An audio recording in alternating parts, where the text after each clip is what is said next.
All right, welcome to the Psych Guys podcast. We are back. We are talking about Saffron tonight. I had this suggestion from one of my good friends. I don't know if he's an audience member, but whatever. He better be. He better be. If he's a good friend, he better be. He sent this to me on Instagram, and I actually didn't know much about Saffron and its potential mental health benefits, but he sent me this little YouTube post or some post, Instagram Reel post from Dr. Daniel Amen, who he's a figure. Have you ever heard of Dr. Daniel Amen? Never. Okay, Dr. Daniel Amen is a psychiatrist. I think he's based out of either LA or San Diego. He has clinics all over the country. Where he does functional MRI brain scans to try to impact his decision making and treatment. And it's treatment of what? Of mental health. That is, sorry. Okay, He's like depression or right, and like saying functional MRI for that sounds expensive. It is, and it's very controversial because it hasn't been really proven to necessarily produce better clinical outcomes. But so he produced this video. And I remember this guy from, 15 years ago, because I remember watching one of his TED Talks about this and about just brain scans and how we need to learn more about psychiatry. Because at that time in my life, I was super, super torn between becoming a therapist and a psychiatrist. And look, Dr. Daniel Amen, you really did influence me to pursue this world of medicine, to try to understand the brain and from a more scientific medical realm, necessarily from a psychological kind of realm, like our psychotherapist colleagues. So he had this little reel where he talked about Saffron and its potential mental health benefits. I didn't love at the end of it that he plugged that his own company sells supplements, but whatever, Dr. Amen, we're not all perfect. But it stimulated me to do some research into Saffron. And so I'm excited to educate our audience about it tonight. Have you ever, heard of Saffron for mental health before this? Well, you're also going to be educating me. I'm going to be honest, Logan. When you told me you wanted to do this episode on Saffron, I was like, yeah, cool, let's do it. Mm-hmm. But inside, I was like, what the hell is saffron? You're like, I didn't even know what it was. You're like, this damn hippie. All right, so it's a flower, right? It looks like a flower on Wikipedia, at least. Saffron, Crotus satirus, I probably didn't pronounce that right. Is scientific facts. Right, is a perennial herb, which earned its popularity both as medicine and a spice. It is inhabitant of different mountain regions of Asia Minor to Greece, Western Asia, Egypt, and India.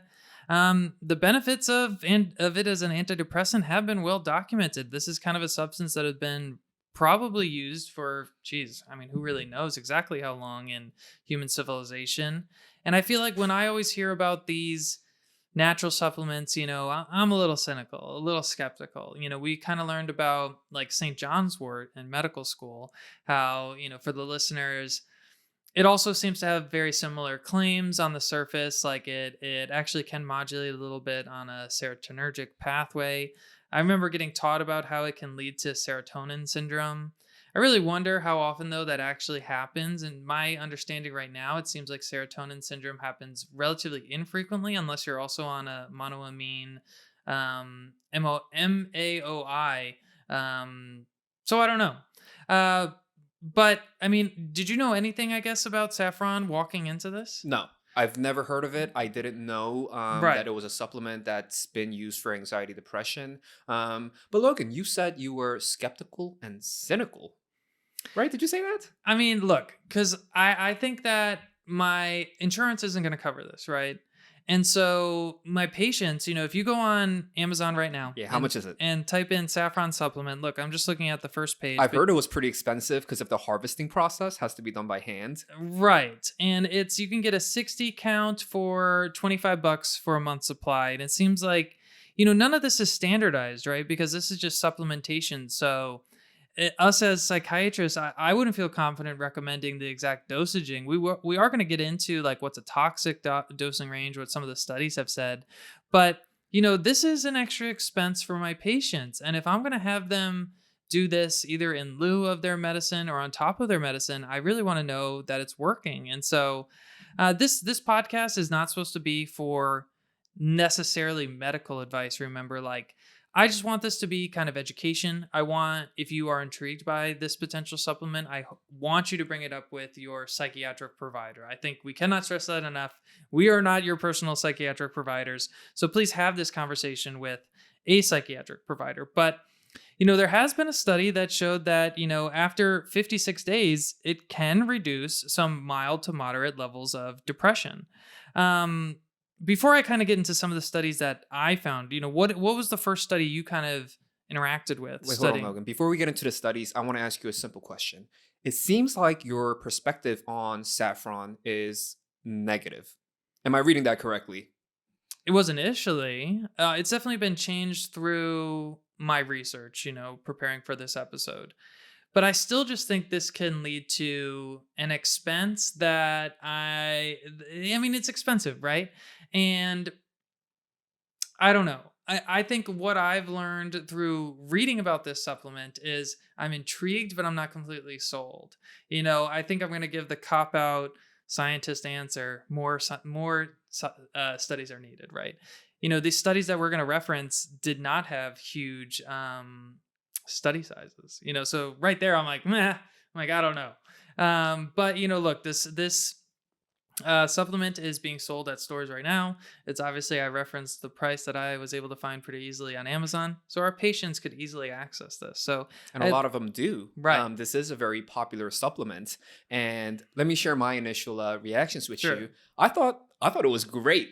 And I think I'm coming at it from the angle of being somebody that's very hesitant at times of prescribing, antidepressants, whatever else it may be, only in cases where it's not necessary, because I do think there's a lot of cases where it's not absolutely necessary, but we do, due to the external influences, or due to our training as pharmacologists, we do have that reflex to recommend medications. And at the same time, I'm very well aware that at times we may not do a good job as physicians of talking to our patients about some of the downfalls, some of the side effects of being on antidepressants.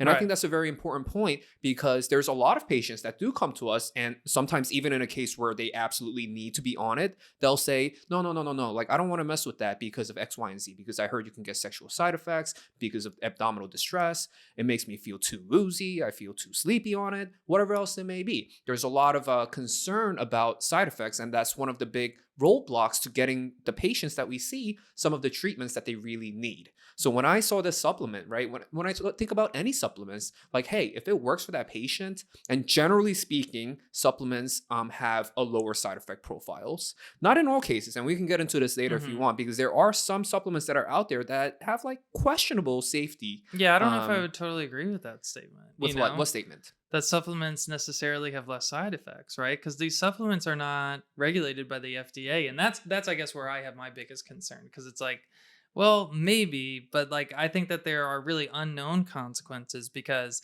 the dosaging isn't always standard.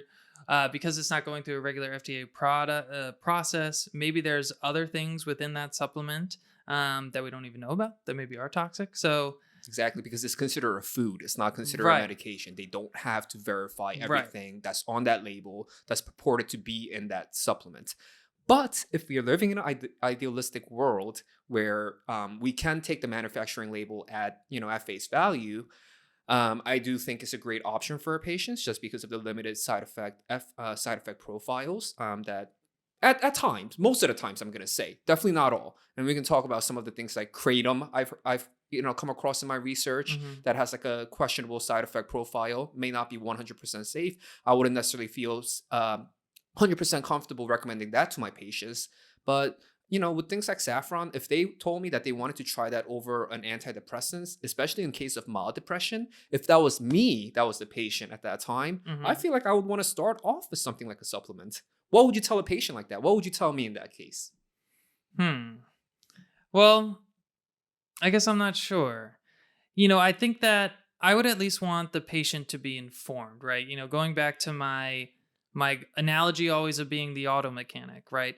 Or the brain mechanic. You know, if you're going to take an SSRI, it has to be taken every single day.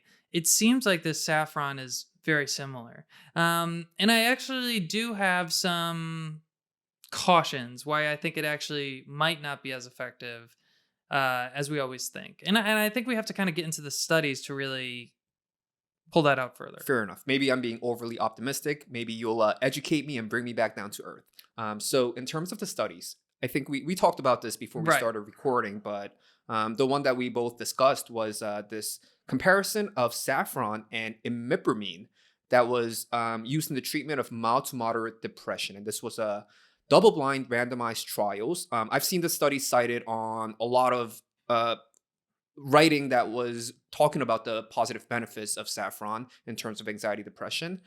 So in the study, 30 adult outpatient patients were assigned to either receive 30 milligrams of saffron a day or 100 milligrams of imipramine a day for 6 weeks. And for those in the audience that are not aware of what imipramine is, this is a TCA, which is a very old, outdated class of antidepressants. So let's Hmm. just for this purpose of this discussion, we'll just consider it an antidepressant. So we have 30 patients receiving saffron, and other patients receiving the imipramine. And they found out that saffron at this dose was found to be effective similar to imipramine in the treatment of mild to moderate depression. And I think both of us immediately can agree that, hey, there's only 30 patients in this study. Right. Like, how Right. much value does that really hold? Well, and so yeah, I mean, one, it's like one easy criticism: we need more studies, we need bigger studies. Right. Okay, that's easy. But I also think about imipramine. It's an old school antidepressant, but it is an antidepressant nonetheless. But in this study, saffron was 30 milligrams. It, well, 30 milligrams a day, 3 times a day. So I guess was it 10 milligrams 3 times a day? I don't have it exactly in front of me. But what I'm criticizing here is the 3 times a day. When I prescribe a medicine to a patient, how confident am I that they're actually going to take a medicine 3 times a day? I use buspirone sometimes for my patients with anxiety. That's a medicine that's typically given either 2 or 3 times a day. I'm a patient that takes medication for my bipolar disorder. Thankfully, I only have to take it 1 time a day.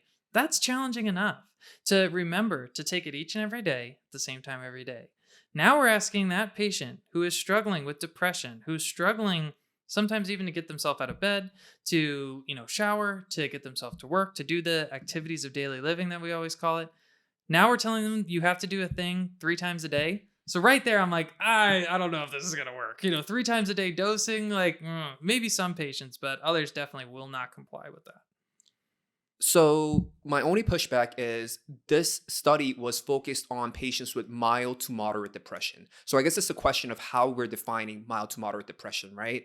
I don't think the study really went into the specifics of it, but is mild depression, let's leave moderate out of the example, right? Right. Is mild depression, is that describing a patient who can't get out of bed, who's not taking showers, who's not eating? Because I would say that's more on the severe end of the depression scale. Fair. I'll give you Yeah. that. But at the same time, I completely agree with you that the 3 times a day dosing is a terrible idea because, as providers, as prescription writers, one of the things that we always are concerned about is if I give this recommendation, am I giving that patient the best chance to actually follow through with that recommendation? And the easiest way to have somebody fall off that treatment plan is for you to create a structure where they have to be taking it multiple times a day because life happens. Life happens and you forget stuff and they miss one day and they're like, oh, heck, I have to do this 3 more times tomorrow. Whatever, forget about it. I don't want to do it. It's more of a headache. Right. And what I also kind of think is interesting here is, what if we have a patient that's like, oh, I'm taking my escitalopram, my Lexapro. It's going okay, but I'm not all the way there. Is it safe to necessarily take saffron in addition to this? And perhaps, there's one study, I don't know if you came across this, but Corrosin, which is the main antioxidant constituent of saffron stigmas, was shown to potentially amplify the effects of selective serotonin reuptake inhibitors in treating patients with same thing, mild to moderate depression. This was a double-blinded study. I unfortunately don't have how large the study was, but I remember, 40 patients. Okay. This was 40 patients over a 4-week trial. So, if I have a patient that I would almost feel more comfortable saying, okay, well, you know what? Let's try both. I think we need to inform our patients that I can't confidently say that this does increase or necessarily does not increase the risk of serotonin syndrome. We don't typically, or we don't really have, in my opinion, a good understanding of why saffron works. Any of your research, did you come across any of the theories of why this supplement might be helping people with mental health? Well, a lot of what I came across is, I think, some of the frustrations that we were discussing just right now, that more research needs to be done. And Right. every single study that I've come across had incredibly small sample sizes. Hmm. And that's one of the most common criticisms against, some of the potential benefits of saffron, right? So I think in the end, I would tell my patients if I'm ever asked about this, that, that's what people purportedly take it for, but there's not much scientific evidence for it. And the key word there is there's not much scientific evidence for it, because it doesn't mean that there's no scientific evidence, right? We just need to look into it more. This is something that's been used for thousands and thousands of years, across cultures, across historical empires. So I think it would be foolish to outright dismiss it Right. as, being fool's gold or whatever else, snake oil, whatever else you want to call it. Right. But at the same time, we do have a rigorous scientific process that, we rely on when we do give our medication recommendations to our patients. And, one being that there's no, large sized placebo versus saffron blind study done on it. And two, the fact that this is a supplement, right? Like we talked about earlier, the FDA does not guarantee that what's on the label actually matches what the content of it is. Right. And there's no regulation over it. So I think for that reason, I think many providers, and myself included, we sort of tend to shy away from recommending supplements. I've worked with providers that, they have a brand that they like, and they Oh, say they trust that brand. And if it's from this brand, get it. But any other brand, like, I'm not recommending it. This is the one I know. This is the one I trust. This is the one really? you should take. See, that Yeah, always makes me suspect. It's like, really. well, are you financially connected with them? That's what I would want to know. Well, in this case, I don't think this guy was. I And this hope was, so. yeah, this wasn't the case of melatonin. The Okay. context of the discussion was in the terms of melatonin, because when it comes to melatonin, you don't really know how much milligrams of melatonin you're getting per pill. It can Right. say, like 10 milligrams on the bottle, but in reality, there's a wide variety. There's a wide range. You can be getting 5. You can be getting 15. So Right. you don't really know, and we have no accurate way of measuring it. And the stance of the FDA is, because this is a food product, they are only going to investigate it if they have concerns that there's something wrong. So Right. unless people are getting sick, unless somebody's raising a lot of red flags, it just flies under the radar. And, you buy at your own discretion, you buy at your own risk. Right. And that is kind of what's funny here too, is because saffron is used as like a cooking spice sometimes, right? It's like, so, I mean, it would be kind of hard to just pull it completely into a normal protocol for an FDA like it would be for a medicine necessarily. So, this is a tough subject, but there was another piece of data that I kind of found that I thought was interesting. One of the biggest complaints me and you always run into, and it's legitimate, is the sexual dysfunction side effects with SSRIs. We always call it sexual libido, the your desire to have sex. The also prolongation of achieving orgasm. Sometimes so we would joke around. Sometimes that can actually help men specifically with premature ejaculation, but it can actually inhibit both genders, or really all genders, right?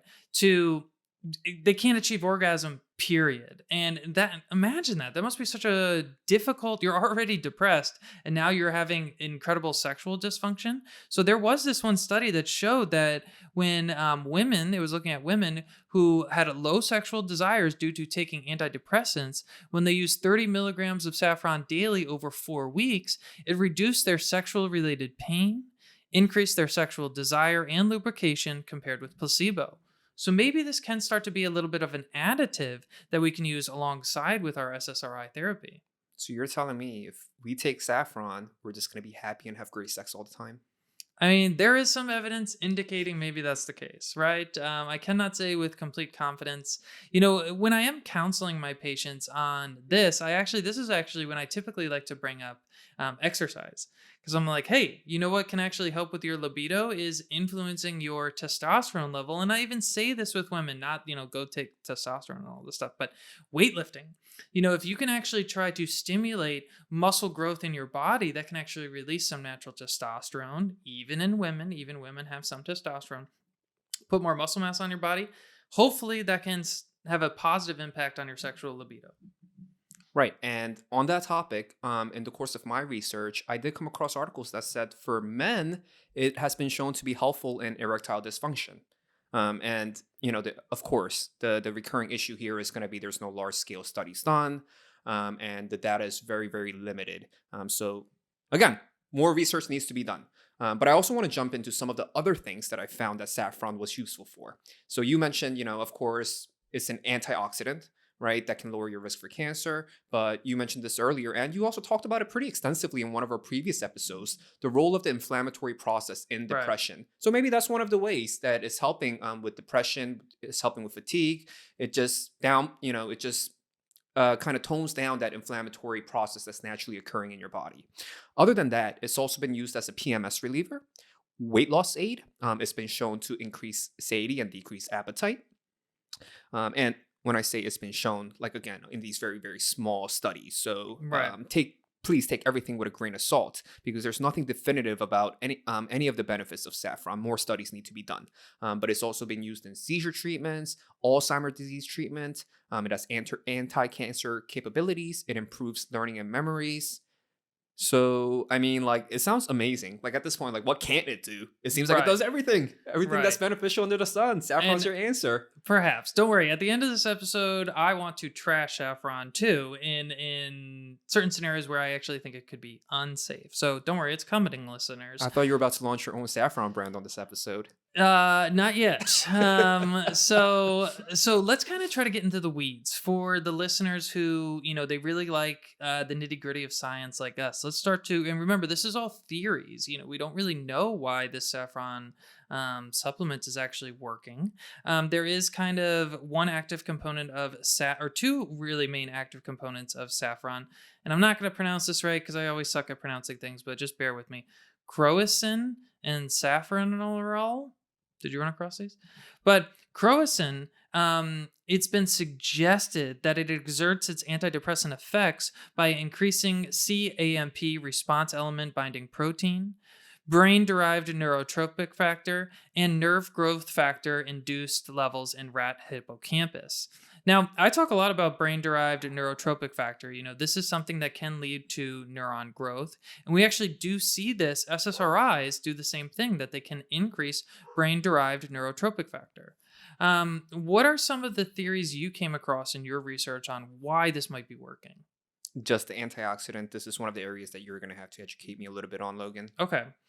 Some of the other things that I was saying, and remember, it's just kind of a theory that it might be kind of leading to this inhibition of the destruction of really all the major neurotransmitter monoamines, the dopamine, the norepinephrine, the serotonin.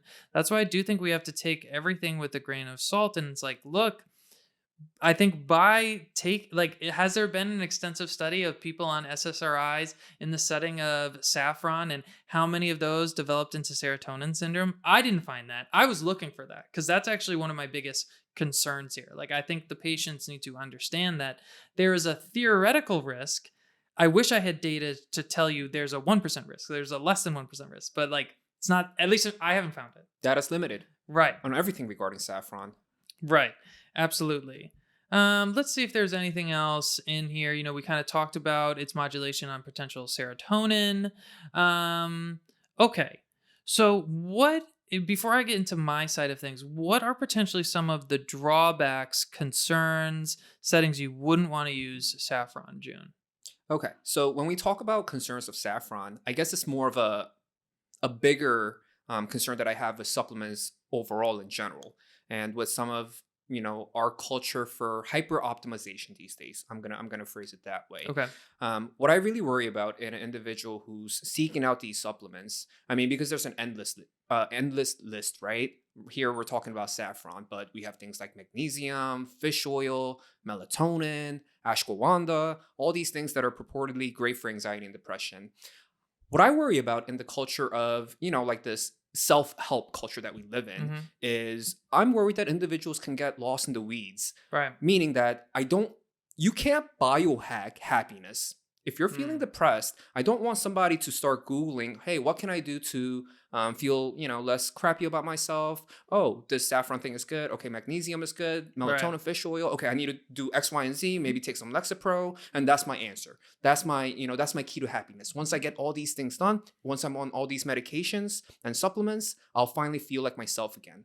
And like I said, you can't biohack happiness. I always kind of default back to, I don't know if you're familiar with Dr. Viktor Frankl, but Of this, course, yeah. yes, for the audience members who are not aware of who Dr. Frankl is, he's I think he was an Austrian psychiatrist Yes. back in the days who survived the Nazi concentration camp. Hmm. And one of the big things that he came out with from that experience is this belief in what he termed logotherapy, right? This belief that you need to have a reason for living. And the simplest way that he put it, and Nietzsche said this, like before him, and Dr. Viktor Frankl kind of built upon, that philosophy. But basically, if you have a why, you can bear almost any how. Right? Right. If you have a why, if you have a purpose in life, you can bear any method of, living there, whatever suffering that you're going through. You always have that rock to ground you.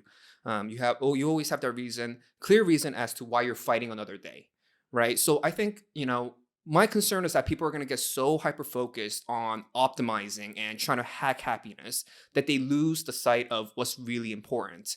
How's your community? How's your relationship with your parents, with your brothers, with your sisters? How about with Mm. your spouse? Do you have a job that you can find contentment in? Because these are the things that actually bring us happiness. Sure, medication, supplements, these things can help when you're in such a rut that you can't get out of bed, right? It can help and jumpstart that process, get you out of bed, get you out into the community, get you to take chances that you normally wouldn't have taken. But we have to remember at the end of the day, it's not the medication, it's not these supplements that's going to be the ultimate changing factor for you. And I don't want people to lose sight of that. It's going to be the why, it's going to be the purpose-driven life and the reasons why you're, going through the daily struggles of life that all of us go through. Right. That was beautifully said, and I'm glad you brought up Viktor Frankl. His book, if you haven't read it, A Man's Search for Meaning, is something I remember I had a therapist suggest for me many, many, many years ago, even before I pursued psychiatry. And in many ways, that book actually kind of motivated me to pursue psychiatry. He, of course, was a psychiatrist himself. That book, A Man's Search for Meaning, takes place of his experience on Auschwitz. So it's hard to read. It's I picked that book up and put it down so many times. I probably have read through it maybe 2 or 3 times. It's not a very long book, but it's very motivational when you're going through tough times. We all can relate to those. And getting back to, like, why am I doing this? Why am I pursuing this goal? I do think it's such a important aspect of, not necessarily always just treating depression, but just how our philosophy is for life, right? Bringing this back kind of to Saffron, though, I completely agree with you. We can't biohack everything, but maybe we can biohack some of it, right? And maybe Saffron can be a component of this, but I just want to make sure that our listeners are just as well informed as they can be. Realize that there have been studies that have shown that 15 milligrams taken twice daily has not had no toxic effects on kidney, liver, thyroid, or the hematological system. However, remember, these studies all seem pretty small. One study I was looking at a much higher dose of saffron. It compared both 200 and 400 milligrams of one treatment. And it said no effect on coagulation was reported. That treatment study was over a 1 week time period. Like, what? Are we kidding me? Like, come on. Like, are we really going to 1 week, yeah. extrapolate? It's like, so I am optimistic and also pessimistic simultaneously. I just hope that, we like we keep saying, we study this more often, because it does seem like, we've touched on this on our previous episodes, like the pharmaceutical industry likely is not going to put up a big check to study saffron because it is in this other market of the FDA. Now, what I always think is challenging, one of the most challenging situations we face as psychiatry residents, and maybe we're just influenced from our program director, shout out Dr. Schmutz if she actually listens, is what do we do with that patient who's pregnant, who is dealing with depression? And I actually think that there's some very legitimate concern for our teratogenic effects using this supplement. And once again, this hasn't really been well studied. Hold on, is that on the bottle? Like, is there anything on that label that I brings don't up know. these concerns to the actual consumer? I guess you'll have to do a follow up little thing on Right. that because I truly don't I mean, know. I wouldn't be surprised if there isn't, right? Because Right. this is the big issue with supplements. They're not required to disclose Right. any of the potential dangers, and the FDA Well, doesn't actually and investigate until there's the red flags. right, the information that I'm going to give you wasn't exactly studies on people, but on rats. Hmm. So it's like, can you extrapolate the same thing from rats to people? Maybe, but there's not a whole line of pregnant patients lining up to do a study on saffron. Typically, we talked about that on the benzodiazepine episode, so check that one out. Benzodiazepine for insomnia and sleep episode. I don't remember the number, but okay, so it is suggested that there may be some teratogenic effects or like abnormalities in a fetus and eventually a baby when it is born. It was looking at these rats, these mice, and it did say that there was morphological abnormalities, including reduction of tail length, diameter, mean fetal weight, placental weight, and diameter during the gestational period. Also, there's an increasing mortality rate reported as well. So I think that there's some real concern here. There's also another study showing that it might be, and this was kind of higher doses of saffron at a dose of 200 milligrams and 600 milligrams, but it impacted the skeletal formation in mice. Um, it's just there's another study indicating here that it impacted eye diameters.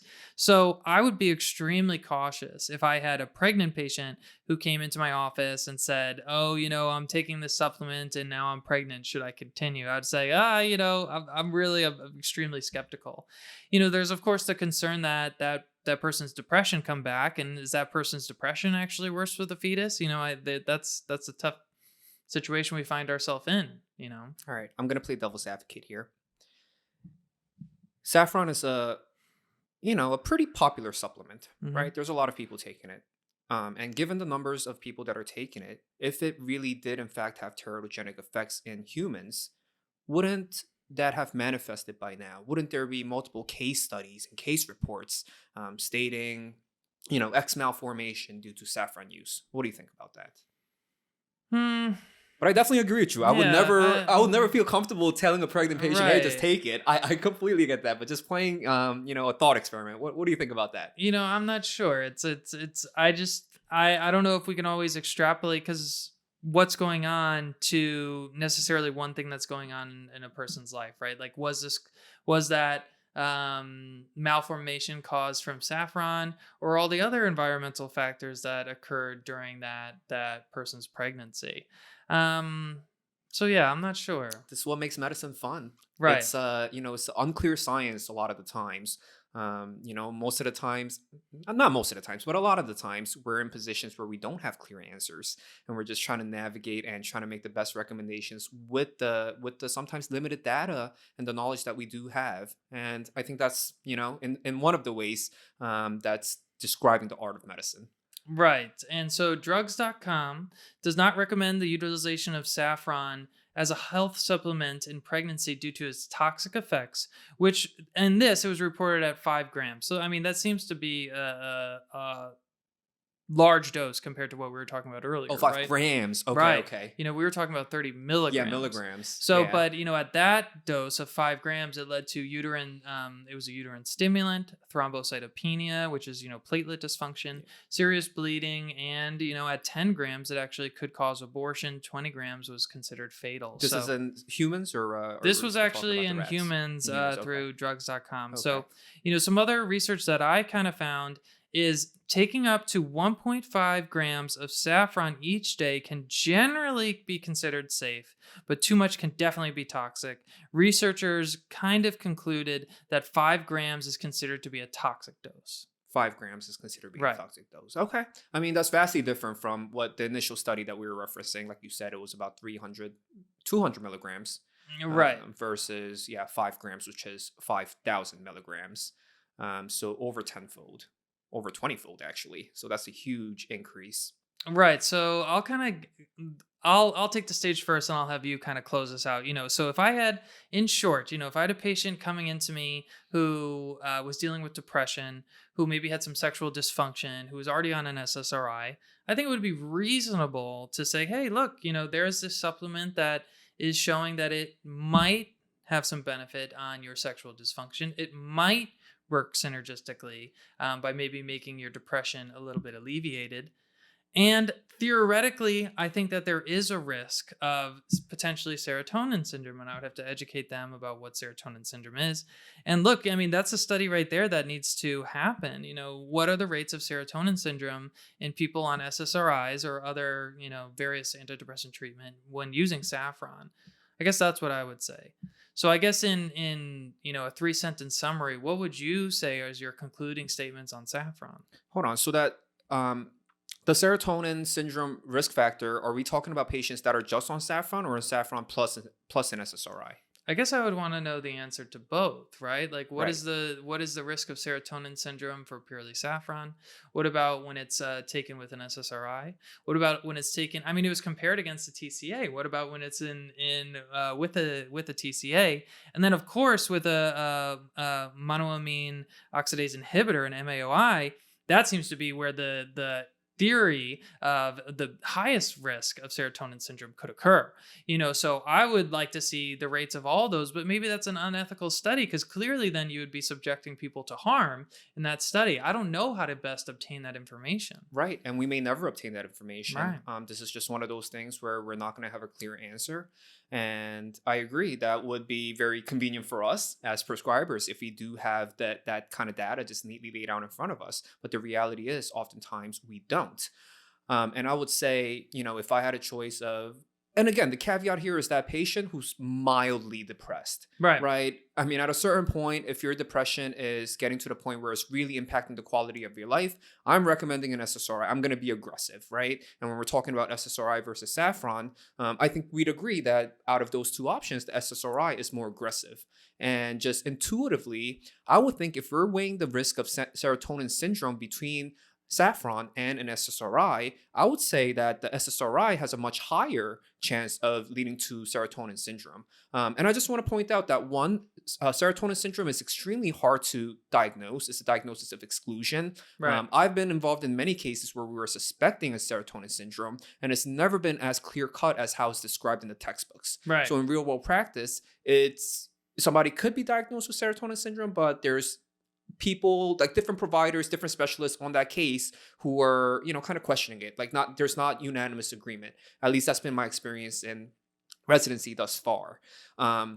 And because of the reasons that I stated before regarding side effects, and just because I'm somebody that doesn't like to take medications, Mhm. like when I'm sick, when I have a fever, I don't like to take Tylenol. I don't. Mhm. It's just my makeup. I know that, when patients tell me that, I'm very quick to prescribe it. But when it comes to myself, I prefer to do things the natural way, with maybe supplements. And if I was that patient, I think I would like my provider to talk to me about that option. I know that's not a reality in today's medical landscape because, like doctors, they don't really Well, prescribe maybe supplements. for providers who don't listen to the Psych Guys podcast. So make sure you guys do. Make sure you guys do and stay Yeah. informed.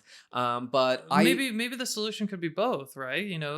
We could use both. right. But I think, as I brought up earlier, there's a lot of patients that are very resistant to taking medication, Right. because of X, Y, and Z side effect. So if I have a patient like that who's mildly depressed, I would feel very comfortable. But only, maybe it's only in the case if they bring it up. If they brought it up, I'll be like, hey, these are the issues with it, with like FDA. There's no FDA approval. You don't really know what you're getting. But if there was a company, a manufacturer that I really trusted and that I can, pass along to that patient, I wouldn't necessarily have a problem with them, trying that first.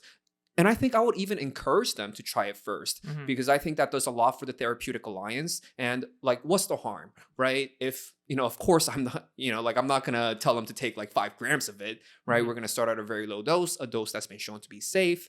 And if they try it doesn't work, hey, then I have the leeway to say like, hey, like we tried the supplement. Maybe we need to try something a little bit more aggressive. Maybe we need to consider this SSRI. Right. But I just hate dismissing, the direction that the patient wants to take his or her care in, especially when there's no real dangers to it. That being if it's a really mild form of depression, if there's no suicide ideations. But of course, at a certain point, if they're saying they have thoughts of wanting to hurt themselves, like that saffron discussion goes out the window. Right. I was like, hey, you can take it, try it on your own time. But for now, I need to get you on this antidepressant therapy. We need to be aggressive. Right. So, hopefully you guys found this podcast educational. If you would like us to review maybe more supplements, because Saffron is definitely not the only one out It's a there lot of them. that people use, that maybe this could be kind of a returning topic where we do kind of cover untraditional approaches to medicine that, look, there clearly is an interest. Clearly there is a lot of patients that are averse to medications and they're more willing to engage with supplements. I think they all have their time and place. So this was a good episode. Thanks for tuning in. We're excited for the next one.